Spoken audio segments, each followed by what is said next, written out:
We're back here on the Lynne Hayes-Freeland Show. Mark Whitaker is our guest. He's the author of The Untold Story of Smoketown, the other great Black Renaissance. It looks at our history right here in the city of Pittsburgh. And I think a lot of times when people talk about a Black Renaissance in Pittsburgh, they think specifically about music and musicians. Yeah. Well, you know, and what I show in my book is that goes very deep, you know. So there was a combination. One of the things that made the musical scene in Pittsburgh really unique was sort of the combination of influences. So I talked about the fact that, you know, a lot of folks arrived around the turn of the century already reading music and playing instruments, and often classical music, right? But then there was this New Orleans influence. There was a famous riverboat conductor, jazz conductor named Fate Maribel. Oh my goodness, I know that name. Yeah. So Fate Maribel used to come all the way up from New Orleans every year, playing on the riverboats, conducting on the riverboats, and then he would spend the whole winter in Pittsburgh, schooling all of these young musicians. So Errol Garner played with Fate Maribel, and he would, you know, so you sort of have the combination of classical, ragtime, swing, and then, you know, one of the things that I think a lot of people don't know is that Earl Hines, who was known as a great pianist, and Billy Eckstine as a singer, played this huge role in mentoring young bebop musicians in the 40s. So before anybody knew who they were, Charlie Parker, Dizzy Gillespie, Sarah Vaughan, Dexter Gordon, Gene Ammons, Fats Navarro, all these Art Blakey, who came from Pittsburgh, were all playing in those swing bands before they went off and, you know, became and developed individual careers. Now, we have a picture of Louis Armstrong in Pittsburgh. Now, talk to me about this picture. It's just so you know, they called Pittsburgh in that era the crossroads of the world. Right. And it was because, you know, people would just pass through Pittsburgh, you know, whether they were performing, traveling, you know, sort of, and it was kind of centrally located enough in the middle of the country. And I said, they always gave us the impression because we were between New York and Chicago. Is that pretty accurate? Right. But there were also, anyway, so this picture is at the Crawford Grill, which was owned by the original Crawford. The original Crawford Grill, which was the place.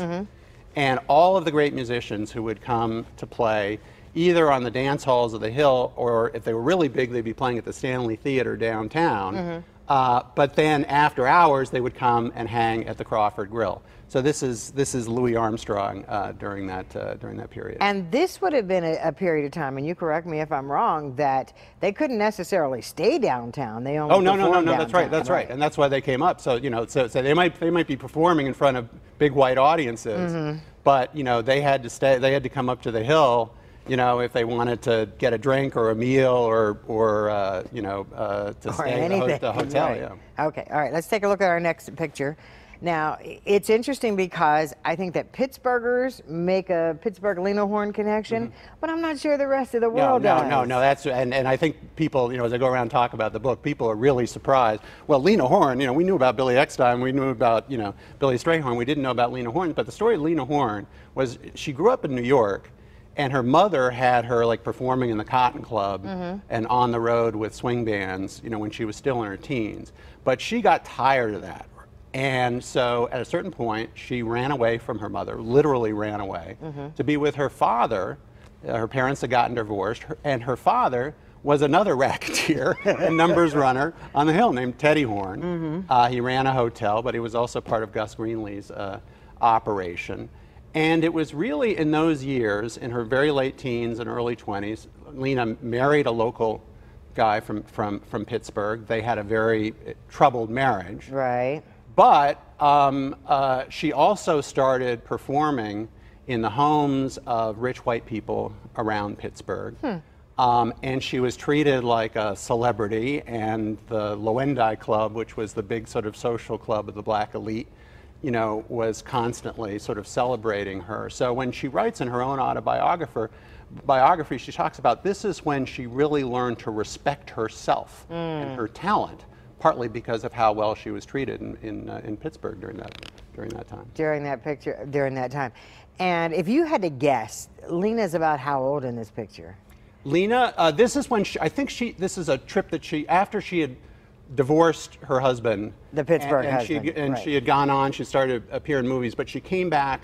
I think this was probably taken in 1944. Okay. So she was in her early 20s at Right. that point, sort of early to mid 20s. Okay. But she had been in Pittsburgh, living here for several years. For several years. In before fact, that. if I understand correctly, she lived somewhere in the Sugar Top area. Yeah. Yeah, okay. All right, so everybody knows Lena Horne. I know, Sugar Top. Billy Eckstine.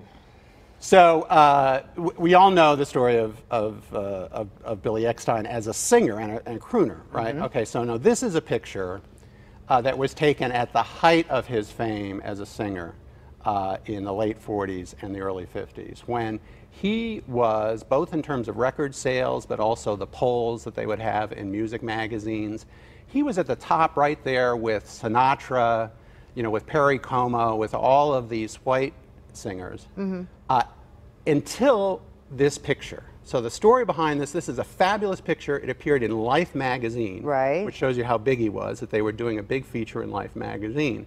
But when this photo appeared in Life magazine, a huge backlash started against Billy Eckstine. This idea that he was so attractive, Right. that he would appeal to these. And he was a good-looking guy. to these young white women.